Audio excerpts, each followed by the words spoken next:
Hello बच्चों, कैसे हो आप। आज अपन पढ़ते हैं 3 और 4 अक्षरों के शब्द।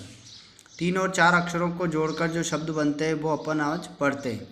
क, ल और म, कलम को जोड़कर बनाता है अपन कलम। प न घ ट, पनघट। मगर, मगर।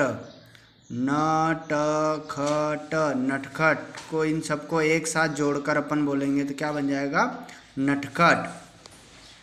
बतख, बतख। पकड़, पकड़। खटपट, खटपट। बरगद, बरगद। कमल, कमल। टहल, टहल। सरपट, सरपट। पलटन, पलटन। मगर, मगर। इधर, इधर। अनबन, अनबन। सलगम, सलगम।